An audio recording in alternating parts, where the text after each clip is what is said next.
नमस्कार, मैं हूं अजय प्रकाश और आप देख रहे हैं जन ज्वार। झारखंड के भाषा, संस्कृति और जन आंदोलनों पर जन ज्वार लगातार आपको परिचित कराता रहता है। आज हमारी बातचीत झारखंड के साहित्यकार, लेखक, उपन्यासकार विनोद कुमार से होने जा रही है। उन्होंने 3 दशक पहले एक किताब लिखी, एक उपन्यास लिखा जिसका नाम समर शेष है। वह किताब शिबू सोरेन, ए के राय और विनोद बिहारी महतो पर केंद्रित है। उस किताब का कथानक यानी कथा का जो विषय है उपन्यास का, वह बड़ा रोचक है और जरूरी भी। उसी पर बातचीत करने के लिए हमने आज विनोद कुमार जी को आमंत्रित किया है कि इस राजनीतिक इतिहास से आपको परिचित कराना जरूरी है कि हम जिस पर बार बार बात करते हैं, झारखंडी भाषा, संस्कृति, आंदोलन, आखिर उसकी जमीन कहां से शुरू हुई, उन संघर्षों के इतिहास का मोड़ कहां से आया और इस उपन्यास का रिश्ता आज जेएमएम से किस तरह से जाकर जुड़ता है और वहां के आंदोलनों से कैसे जुड़ता है। विनोद जी, आपका जनज्वार में स्वागत है। और समर शेष है उपन्यास का जो विषय है, वह मैंने नहीं खोला, मैं चाहता था आप ही बताएं कि वह कहानी क्या है और कैसे शिबू सोरेन को आदिवासियों का सबसे बड़ा नेता इस देश में बना डालता है।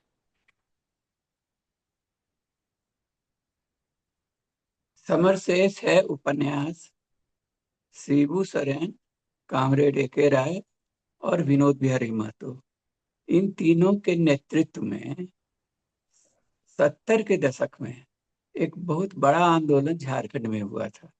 उस समय एकीकृत बिहार में ही था, मतलब झारखंड। और वो आंदोलन उस समय हुआ था महाजनी शोषण के खिलाफ। और उसके केंद्रीय भूमिका में काम ये शिबू सोरेन ही थे। इसी आंदोलन ने उनको महानायक की छवि दी है। दिसोंग गुरु जो कहे जाते हैं शिबू सोरेन, उसी की बदौलत। और उसी की बदौलत क्योंकि उसी आंदोलन के कोख से झारखंड मुक्ति मोर्चा का जन्म भी हुआ था। तो वो संघर्ष के बीच में जो जन्म हुआ, और वही झारखंड मुक्ति मोर्चा आज एक बड़ी क्षेत्रीय पार्टी बनकर उभरी है, जो झारखंड में तो सत्ता पर काबिज है ही, वो पूरे देश में आदिवासी आंदोलनों के प्रतिनिधि के रूप में हेमंत सोरेन सामने आए हैं। और वो संघीय राजनीति को कड़ी चुनौती दे रहे हैं। लेकिन इसकी शुरुआत वही महाजनी आंदोलन है, कटनी आंदोलन है, महाजनी शोषण के खिलाफ। आप पूछेंगे महाजनी शोषण क्या होता है? तो यहाँ के लोगों के लिए, सबों के लिए, जी। जो जानते हैं, आदिवासी समाज को जानते हैं और यहाँ के शोषण और उत्पीड़न के इतिहास को जानते हैं, उनके लिए ये बड़ा सवाल नहीं है। लेकिन जो बहिरागत बाहर के लोग हैं, बाहर की दुनिया, इसको ठीक से समझ नहीं। हालांकि महाजनी का तो अर्थ जिसका बिल्कुल। विकसित हो, आप कह सकते हैं कारपोरेट। हम्म। जो पुराने जमाने में सामंती युग में जो महाजन माने गांव के छोटे छोटे जो पूंजीपति थे, जो जो सीधा तरीका ये था कि वो ब्याज पर आदिवासियों को देते थे खेती के लिए जमीन, बीहन। हम्म। और फसल कटने के बाद उतने ही कम अवधि में देवरा ब्याज पर वो उसका वसूली करते थे। और धीरे धीरे ये भी होता था कि कई बार सूद नहीं चुकाने की वजह से या मूल नहीं चुका पाने की वजह से वो जमीन पर कब्जा कर लेते थे।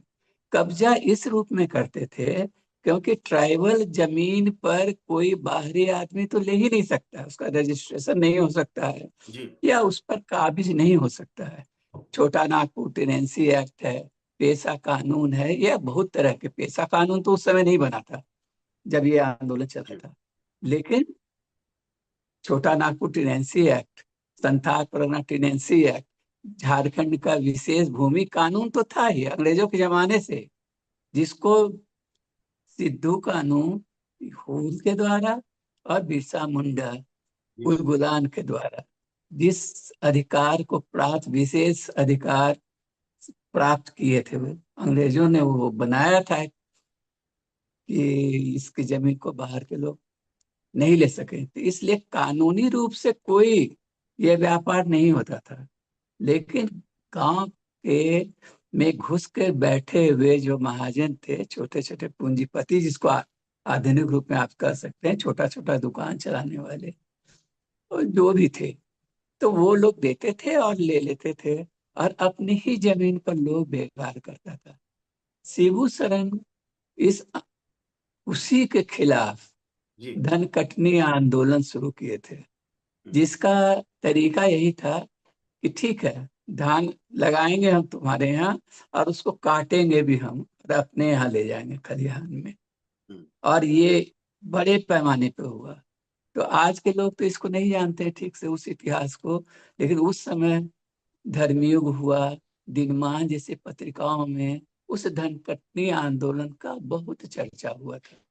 उसको माना गया, उस संघर्ष को जोड़ा गया, जैसे जल जंगल जमीन की लड़ाई तो आदिवासियों की परम शुरुआत से चली आ रही है, अंग्रेजों के जमाने से, जिसमें सिद्धू कानू तो हुए, विनोद जी, मान चूंकि लीजिए। आपका उपन्यास इसी पर केंद्रित है, धनकटनी आंदोलन पर, तो धनकटनी आंदोलन का जो क्षेत्र था, जाहिर तौर पर छोटा नागपुर और कोयलांचल जिसको कहते हैं वो इलाका रहा होगा, क्योंकि ए.के. राय, विनोद बिहारी महतो, ये सब उस क्षेत्र में थे। इसकी शुरुआत किस घटना से हुई, क्या इस बात का भी जिक्र है? क्योंकि शोषण तो चल ही रहा था, और यह भी लोग जानना चाहेंगे आपसे कि ये महाजन कहाँ से आए और किस वक्त में आए। एक छोटा दुकानदार पूरे इलाके की जमीनों पर काम करने वाले आदिवासियों को कैसे गुलाम बनाकर ये तिकड़म कहां से सीखा, ये बारीकियां भी जरूर आप बताइए। जी। जरूर जरूर। देखिए, इसको एक तारीख पक्का यदि कहें जो ऐतिहासिक है, जी। वो है शिबू सोरेन की पिता सोबरन मांझी की हत्या। वो शिबू सोरेन उस समय गोला प्रखंड जो है, जी। रामगढ़, जो अब तो शायद रामगढ़ है, रामगढ़ का गोला प्रखंड है, उसी में एक नेमड़ा गांव है, वहां इनका पैतृक घर है, जी। वहां रहते थे। और सोबरन मांझी पेशे से अपने जमाने के पढ़े लिखे एक व्यक्ति थे। अब पक्का हम नहीं जानते हैं ग्रेजुएट थे कि नहीं, लेकिन हाँ, पढ़े पढ़े लिखे लिखे थे, मास्टर थे शिबू सोरेन स्कूल के में, पिताजी सोबरेन मांझी। तो जी। बच्चों को पढ़ाते थे, जी। और गांव में रहते थे। और वही शुरुआत होती है कि उनका गांव के महाजनों से संघर्ष होता है, और वो शराब के खिलाफ भी मुहिम चला रहे थे। तो जो महाजन थे वो जमीन तो लूट ही रहे थे, और लोगों को शराब, जैसे आदिवासी इलाकों में परंपरा से बहुत पुराने जमाने से जो उनका एक है, वो हड़िया, जी। धान से बना हुआ चावल का जो है पेय पदार्थ पीते हैं, देवताओं पर भी चढ़ाते हैं अपने। वो उनके हर पर्व त्योहार, और इसमें शादी ब्याह मरण जीवन सब में चलता है। तो वो तो था ही, लेकिन शराब पीने का, जी। माने महुआ से बना हुआ शराब बना के बेचने का काम महाजनों ने शुरू किया। महाजन कौन थे? एक एक मोटा मोटी मान के चला जाता है कि जब बंगाल में अकाल पड़ा, तो वहां से लोग जो भागे उस इलाके में, तो वो आसपास के इलाकों में, ट्राइबल इलाकों में भी घूमे। जी। शुरुआती दौर में वो अपने सर पर हम्म। एक बड़ा सा टोकरी में रख कर, उसमें चना चबेना, कुछ लेमन जूस या इस तरह का चीज, हम्म। थोड़ा बहुत सा चीज लेके गांव में फेरी लगाते थे, जी। और गांव वालों से उसके बदले में अनाज वो लेते। चीज वनोत्पाद वसूल लेते थे। पैसा जी। उस जमाने में हम्म। न प्रचलन था, ना उतना ठीक बात। गांव वालों के पास रहता था। जी। लेकिन तरीका ये था कि जैसे मान लीजिए, सबसे महत्वपूर्ण था, जो शुरुआत हुआ, उनकी पूंजी बनी बाहर से आए हुए लोग, उसमें मंडल और सूरी समाज के लोग ज्यादा थे, हम्म। सीधा सीधे कहा जाए तो, यानी बनिया समुदाय के लोग, जी। जो राजस्थान से भी आए थे, केवल बंगाल से ही आए हो ऐसा नहीं हो। हम्म। तो वो लोग जो आते थे और फेरी लगा के पहले बेचा करते थे जी। सामान। लेकिन मान लीजिए, एक एक पैकेट वो दिए चना, हम्म। चना दिए, तो उसके बदले एक पैकेट चाहे उतना ही मात्रा में वो लाह वसूल लेते थे, लाह वसूलते थे। और लाह का उस जमाने में बहुत डिमांड था, बिल्कुल। उससे रिकॉर्ड बनता था, याद होगा आपको, बड़ा बड़ा चूड़ियां भी जो बनती, बड़ी सुंदर। म्यूजिकल वाला होता है। लाह बिल्कुल। का सील बनता है, हम्म। सील लगाने के काम बिल्कुल। में आता है, मुहर के। हम्म। और बहुत और भी बहुत तरह के लाह की चूड़ियां बनती हैं। तो लाह एक बहुत बड़ा उस समय था। अब तो बहुत तरह का परिवर्तन हो गया, लाह उतना उपयोगी नहीं रहा उस हिसाब से, लेकिन उस जमाने में उसका बहुत डिमांड था। और वो बहुत, उसका बहुत बड़ा केंद्र झालिदा बना। झालिदा बंगाल से सटा हुआ है, जी। नेमड़ा से सटा हुआ इलाका। हम्म। चाहे बोकारो स्टील प्लांट जहाँ है, वहाँ चास उसका एक केंद्र बना। तो शिबू सोरेन का घर जो था नेमरा में था।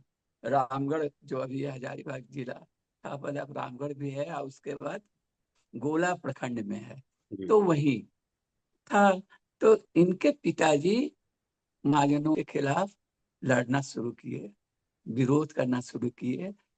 एकदम नितांत कहाँ उपन्यास में तो पात्र भी है कि किससे लड़ाई हुआ, जी। लेकिन अंततोगत्वा हुआ ये कि वही जो एक बिष्टू साव करके एक पात्र है, जी। इस वो पात्र नहीं है। इस उपन्यास की खूबी कहिए या हम हम्म। अपने तरफ से क्या कहें, इसमें जी। सारे पात्र ज्यादातर जीवंत वास्तविक नाम के वास्तविक साथ, चरित्र है, बिल्कुल। वास्तविक चरित्र, हम नाम भी दे दिए हैं उनका। वाह। जो काल्पनिक चरित्र है जिसको हमको जोड़ने के लिए बिल्कुल। बनाया गया, जहाँ जरूरत हुआ तो कुछ पात्रों का सृजन किए, लेकिन ज्यादातर वास्तविक। ए के राय वास्तविक है, विनोद बिहारी महतो वास्तविक है, शिबू सोरेन वास्तविक है, सोबरन मांझी वास्तविक हैं। और जो काल्पनिक पात्र हैं वो भी मेरे देखे जाने पहचाने, जो, क्योंकि ये घटना मान लीजिए, ये सोबरन के अंत में हत्या होती है, वो एक ऐतिहासिक तथ्य जिसको अभी भी आप जाइएगा गोला प्रखंड में तो वहां लिखा हुआ है, जिसको हम आपको कहिए तो उपन्यास से पढ़ के 4 लाइन सुना दे जी। देते जी, हैं। बिल्कुल। रामगढ़ बोकारो मुख्य सड़क पर है गोला, गोला से एक सड़क अब नेवड़ा तक जाती है, यानी शिबूसर के गांव। आधी दूरी तक सड़क पक्की, फिर कच्ची, छिटपुट कई गांव, एक पुराना रेलवे स्टेशन, बरलग्गा भी। उसके बाद है हेडबर्गा। उस गांव के सामने आसमान छूता चंडू पहाड़, पहाड़ की तराई में उस बियाबान सन्नाटे में सीमेंट का एक चबूतरा बना है। जी। सीमेंट की ही एक तख्ती जिस पर दर्ज है, झारखंड क्रांति स्थल, सांसद शिबू सोरेन के शहीद पिता स्वर्गीय सोरन मांझी की पुण्य स्मृति में निर्मित। शहीदी तिथि 27 नवंबर 1997 ईस्वी। तो आप उपन्यास जो शुरू होता है, समझिए 97 की घटना है, तो उसके 5-7 वर्ष पहले से, उस पृष्ठभूमि से कि कैसे सोबरन मांझी का 97 गांव। है कि 57 तो नहीं है? 1957। हाँ, अच्छा, 57 है, 57 है जी। हम्म। 57। हम्म। तो इसमें हुआ, अब हर साल अभी भी सारे लोग जाते हैं वहां, अपने पिता दादा हम्म। को हेमंत सोरेन देने गए थे, अभी हम्म। भी हर साल जाते हैं लोग। हम्म। शहीदी स्थल, तो ये एक ठोस मान लीजिए बिंदु। तो वो दिन इससे था, वो वक्त था जब हत्या के बाद शिबू सोरेन ने एक नए आंदोलन की नहीं, शुरुआत। उसमें भी थोड़ा सा टाइम लगा। शिबू सोरेन उस समय मात्र 14 वर्ष के थे। अच्छा, मात्र 14 वो और उनके भाई राजा राम गोला में एक स्कूल था सरकारी, जी। उसमें पढ़ते थे हॉस्टल में। हम्म। शिबू सोरेन उन्हीं को सोबरन मांझी उन्हीं को खाना पहुंचाने जा रहे थे, रसद, हम्म। किसी के साथ। जी। और रास्ते में उनको महाजनों ने, चाहे उसके गुर्गों ने, उनकी हत्या कर दी। उसके बाद उस समय सोबरन मांझी का केबी साहब से रिश्ता थोड़ा बहुत था, कांग्रेसी दिमाग, माने हम्म। कांग्रेसी थे कि नहीं, लेकिन हम्म। केबी साहब से उनका परिचय था और रिश्ता था। जी। उसके बाद ये लोग, उस केस चला, और सोबरन की पत्नी सोनामणि अपने बेटों को लेके वो कोर्ट का चक्कर लगाया करती थी। शिबू सोरेन भी जाते थे और राजा राम भी। जी। और कोर्ट में धीरे धीरे अंत में जो फैसला हुआ, वहां से निराश होके ड्रामेटिक शब्दों में हम उसको यहाँ वर्णन किया, वो बोले कि अब मेरा बेटा ही इंसाफ करेगा, अपने बाप का बदला लेगा, या जो भी करेगा जो हम्म। उसके साथ अन्याय। और उसके बाद उस समय शिबू सोरेन 14-15 वर्ष के थे। कुछ दिनों के बाद वो छिटपुट रूप से कुछ कम्युनिस्ट नेताओं, जो वास्तविक चरित्र है, मंजूर हसन एक बहुत बिल्कुल। नामी थे, उनकी भी हत्या हो गई थी पटना विधायक क्लब के सामने। मंजूर हसन चाहे झालरा के और लोगों के संपर्क में आके प्रारंभिक दीक्षा आप कह सकते हैं कम्युनिस्ट लोगों के साथ हुई उनकी, लेकिन फिर उन्होंने अपना अलग तरीका, और वही वो दौर था जब बोकारो स्टील कारखाना में का निर्माण शुरू हुआ था। तो नेमरा के बगल में ही, गोला से बगल में ही है वो बोकारो। तो वहाँ इन्होंने विस्थापितों के आंदोलन का भी बहुत कुछ किया, लेकिन वो सके नहीं। तो वो विनोद बिहारी महतो के संपर्क में वहीं आए। विनोद बिहारी महतो सीपीएम में थे, इसके साथ बहुत अच्छे वकील थे, अब बोकारो स्टील के विस्थापितों का लड़ाई लड़ते थे। बहुत इत्तेफाक से शिबू सोरेन से उनकी मुलाकात हुई। वो एक कचहरी में उनको शिबू सोरेन के दोस्त के साथ वहां गए, और विनोद बाबू चाहते थे कि एक ऐसा आदमी हो जो गवाही ववाही देने में मजबूती से टिका रहे। तो उनके लिए शिबू सोरेन को ले जाया गया। शिबू सोरेन को देख के दंग रह गए। शिबू सोरेन लंबा आदमी, एकदम अजान भाव, अच्छा व्यक्तित्व वाला, उनका नाम भी हो चुका था उस समय तक आदिवासियों के नेता के रूप में। आदिवासी समाज या कुछ ऐसा करके उस चलाने लगे थे, और धनकटनी आंदोलन का शुरुआत हो गया था। तब एक विनोद बिहारी बाबू कहे कि आप मेरे साथ रहिए, आइए हम और बेहतर ढंग से कैसे काम करेंगे। तो उनको धनबाद ले गए, और धनबाद ले जाके शुरुआत दौर में एक जीप इन लोग को दे दिए थे। शक्ति महतो, विनोद बिहारी और शिबू सोरेन, ये सब एक साथ रहते थे। और उसके बाद विनोद बाबू ने ही उनको टुंडी भेज दिया, जो आदिवासी बहुल इलाका था, धनबाद का एक प्रखंड। और वहाँ शिबू सोरेन का असली गुरुजी जो बनते हैं, वहाँ उन्होंने एक पोखरिया आश्रम बनाया, जिसका नाम है, विख्यात है, पोखरिया आश्रम। और वहाँ वो रहते थे, और सब तरह का प्रयोग भी हुआ, रात्रि पाठशाला से लेकर धनकटनी आंदोलन बड़ा पैमाने पर। दूसरा चीज ये हुआ कि एके राय और भी विनोद बाबू के संपर्क में थे, और वो माफियागिरी के खिलाफ संघर्ष कर रहे थे, पॉलिटिकली भी और ऐसे भी। लेकिन वो लोग सकते नहीं थे। लेकिन जब ये तीनों मिल जाते हैं, तीन सामाजिक शक्तियां थी एक तरह से कहिए। बिल्कुल। सदान, जिसके नेता विनोद बाबू थे, एक आदिवासी जिसके नेता शिबू सोरेन थे उभरे, और एके राय, जो इंडस्ट्रियल मजदूरों के सबसे बड़े नेता उस समय तक स्थापित हो चुके थे। ये तीनों सामाजिक शक्तियां जब एक होती हैं, तब एक बड़ा आंदोलन शुरू होता है, जो धनकटनी आंदोलन का विस्तार होता है। और साथ साथ ही सूरजदेव सिंह जैसे माफिया से वो लोग लोहा लेते हैं, शहर धनबाद, कोयलांचल में भी। ये है वो इतिहास का। जी और बिल्कुल। उसी क्रम में 72 में झारखंड मुक्ति मोर्चा का गठन होता है। है। धनकटनी आंदोलन के गर्भ से जेएमएम निकलता है, तो थोड़ा और विस्तार से हम बात करें। धनकटनी आंदोलन का क्षेत्र कहाँ फैला, कैसे लोगों को जोड़ा गया, इसका विरोध कैसे शुरू हुआ, वो सारा स्वरूप क्या था? विरोध कहीं नहीं, विरोध करने वाली कोई ताकत थी नहीं। वो उसको समझिए ऐसे, ये सारा चीज तो भय और आतंक और कानून का भय, पुलिसिया भय, और महाजन का भय। आदिवासी समाज घबराता है। और साथ ही साथ आदिवासी समाज में ये भी एक नैतिकता का बोध होता है कि जैसे हम कर्ज दे दिए तो हमको चुकाना है, इस तरह का साइकोलॉजी भी इनके कारण। इससे तो छद्म किस्सा था, क्योंकि जमीन कोई बाहर का आदमी ले नहीं सकता था। बस उस आंदोलन को तेज करने की जरूरत था, उस भय को निकालने की जरूरत था कि नहीं, जिस जमीन को महाजन कह रहा है कि तुम्हारा, मेरा है, वो तुम्हारा है, और तुम यदि उसमें धान लगाओगे तो तुम काटोगे भी। बस शुरू हो गया धनकटनी आंदोलन। कहीं कहीं वो शुरू होता है नेमरा से, यानी रामगढ़ के हजारीबाग उस समय था। हम्म, अब तो हजारीबाग कमिश्नरी है ना शायद। जी। हजारीबाग, हम्म, हजारीबाग, बोकारो, धनबाद, और धनबाद तक फैलता है। उसके साथ गिरिडीह, कोयलांचल में ये अंतर है। क्योंकि झारखंड में आंदोलन जो शुरू हुआ था, अलग राज्य का आंदोलन, या शिबू सनम के पहले सबसे बड़े नेता जयपाल सिंह मुंडा थे, जी।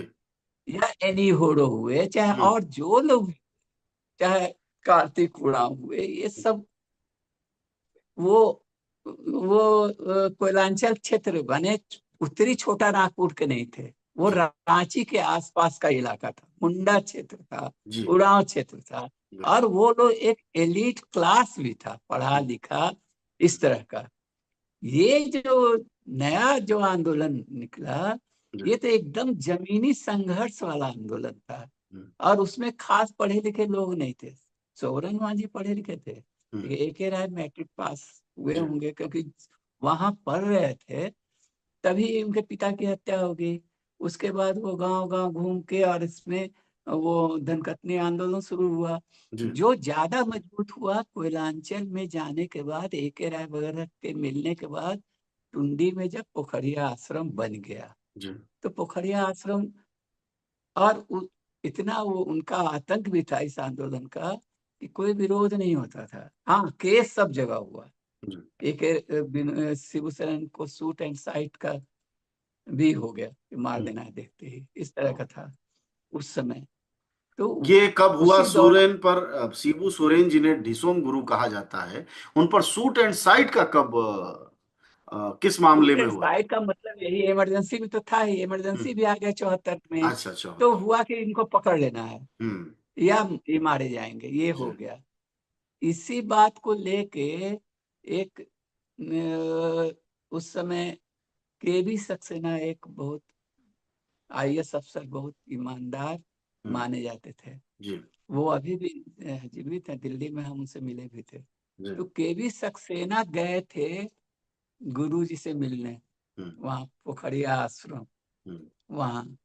क्योंकि उनको कहा गया था कि वो तो आतंकवादी है, जी। कानून नहीं मानता है, ये नहीं है, वो नहीं है, इस तरह की छवि। गढ़ी गई जब थी।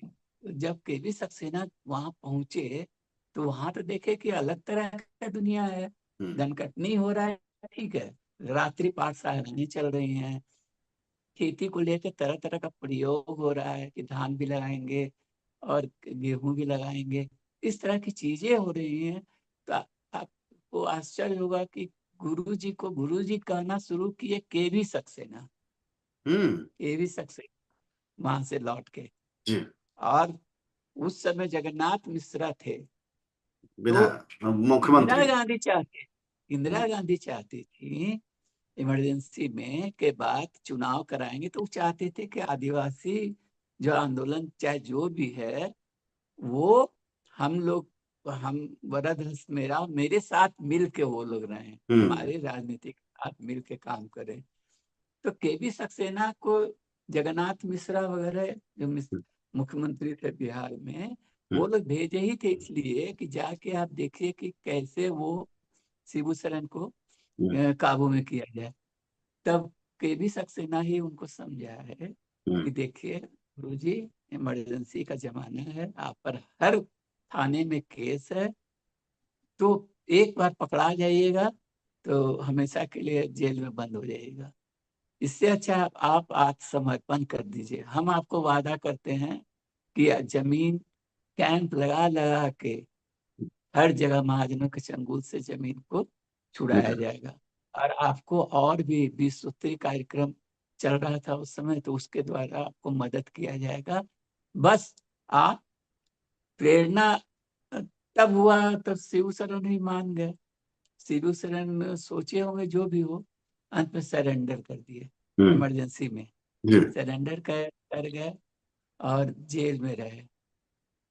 और इत्तेफाक कहिए ना, एक एक कहानी का सिरा मिलता है। हम्म, उस समय मेरे अपने आदमी एक और धनबाद जेल में बंद थे। जी। तो वो बता देंगे कैसे शिबू सोरेन को जेल से निकाल के फिर ले जाया गया वार्ता के लिए। हम्म, रात को एक जीप फोर्स वहां पहुंची जी और उसके बाद वहां सायरन बजा और फिर शिबू सोरेन को निकाला गया जेल से और उनको एकदम स्कॉट के साथ पकड़ के ले जाया गया। और कहा जाता है, हम तो कहा जाता ही कहेंगे ना, जी लेकिन ये एक बोकारो में एक जगह गेस्ट हाउस में उनकी बातचीत जगन्नाथ मिश्रा से रही और है। अन्य अफसर हुई के और उनको ये वादा किया गया कि आप पर तमाम मुकदमे वापस हो जाएंगे, हम्म, आप पर कोई, लेकिन आप खुली संसदीय राजनीति में आ जाइए, आप जी अब ये काम मत कीजिए इस तरह से। और हम लोग, और आप संभव हो तो शायद ही प्रस्ताव रखा गया हो कि हम्म कांग्रेस में विलय कीजिए, हम्म लेकिन शिबू सोरेन नहीं माने उसके लिए, क्योंकि जयपाल सिंह का अनुभव सामने था जी कि किस तरह कांग्रेस में विलय किया गया और उनके साथ खत्म हो गया। गड़बड़ हुआ। बिल्कुल। तो उसके बाद उपन्यास वहीं खत्म होता है। शिबू सोरेन वहां से निकलते हैं और अपना वो एक गाड़ी प्रशासन की उनको हम्म पहुंचाने, जीप ड्राइवर हम्म लेके जाता है, नेमरा पहुंचता है और नेमरा के पास वहां पर एक नदी है बहती हुई। शिबू सोरेन बोलते हैं हमको यहीं छोड़ दो। वो आदमी सोचता है कि क्या करें। वो अंतिम पन्ना आपको हम पढ़ के सुना देते हैं जी कैसा है, तो इंटरेस्टिंग। हम्म शिबू कहाँ, बैठक समाप्त हो जाती है, फिर अनौपचारिक बातचीत होने लगती है। थोड़ी देर अलग अलग कमरों में वे विश्राम करते हैं। हम्म सुबह सुबह मंत्री जी पटना रवाना हो जाते हैं। सिन्हा शिबू से कहते हैं, सिन्हा माने मेरे केवी हम्म, सक्सेना ही है, जी तो आप दिल्ली में जाकर उनसे, बिल्कुल। गुरुजी फिर मुलाकात होगी, जीप आप जहाँ कहें वहां आपको छोड़ देगी। शिबू कहाँ जाएंगे? हाँ, वे नेमरा जाना चाहते हैं, वापस अपने गांव। जीप उन्हें लिए भागी जा रही है। वही जाना पहचाना परिचित इलाका, बालीडीह, जैना मोड़, पेटरवार, गोला और फिर गांव की तरफ जाती पक्की सड़क। अभी अंधकार पूरी तरह छटा नहीं है, रास्ता वीरान है। हेडवर्गा में कोई हलचल नहीं। वह रहा वह स्थान जहाँ बाबू की हत्या हुई थी। भेड़ा नदी सूख चली है। जीप उस पर जा सकती है, उस पार जा सकती है, लेकिन शिबू गाड़ी रुकवा देते हैं। यहीं से लौट जाओ तुम। ड्राइवर आश्चर्य से उनकी तरफ देखता है। कौन है यह आदमी जिससे मिलने खुद मंत्री जी आए थे, उपायुक्त जिनके साथ लगे रहे? इस बीहर इलाके में रहता है यह आदमी। अदब से हाथ जोड़ के वो जीप वापस मुड़ता है, चला जाता है। शिबू भेड़ा नदी पार रुक कर हाथ पांव धोते हैं, चेहरे पर पानी की छींटे मारते हैं, खुली हवा में लंबी लंबी सांस भरते हैं और अपने गांव घर की तरफ बढ़ चलते हैं। गली के बाहर तालाब के बगल में एक चमचमाता ट्रैक्टर और एक नई जीप लगी हुई है। आश्चर्य से सोचते हैं, कहाँ से आई यह, किसकी है यह? अपने घर का दरवाजा खटखटाते हैं। दरवाजा खुला ही है। आवाज सुन, सोना मनी लक्की आ रही है। शिबू प्रवेश करते हैं। यह ट्रैक्टर और जीप किसकी है माँ? तुम्हें नहीं पता? तुम्हारी है। सरकारी आदमी पहुंचा गए हैं, कह रहे थे अब लड़ाई खत्म। जी शिबू का गला भर आता है, हम्म आंखें पल भर के लिए डबडबा जाती हैं, चित्कार कर उठता है हृदय। नहीं माँ, नहीं, लड़ाई खत्म नहीं हुई, समर शेष है। जी शुक्रिया सर आपका। बातचीत के लिए हमारे साथ बातचीत कर रहे थे विनोद कुमार। वह उन्होंने समर से अपने उपन्यास के जरिए धनकटी आंदोलन और धनकटी आंदोलन के जरिए उसके गर्भ से निकले जेएमएम और ढिशोम गुरु यानी शिबू सोरेन और विनोद बिहारी महतो और ए.के. राय के जो संघर्ष की कथा थी वह आप सबसे सुनाई। हम आगे भी इन मसलों पर बातचीत करेंगे। भाषा संस्कृति कैसे झारखंड की मजबूती बनती है, इस पर बातचीत जारी रहेगी। शुक्रिया आपका बातचीत के लिए, धन्यवाद। आप सब जानते हैं कि जनज्वार का खर्च आपके जन सहयोग की बदौलत चलता है। आप भी जन सहयोग में शामिल हों और आजाद और स्वतंत्र पत्रकारिता को बनाए रखने के हमारे इस महाअभियान में शामिल हों। हमें इंतजार रहेगा आपके सहयोग का, क्योंकि आपका सहयोग ही हमारी मजबूती का सबसे ताकतवर रास्ता है। धन्यवाद साथी।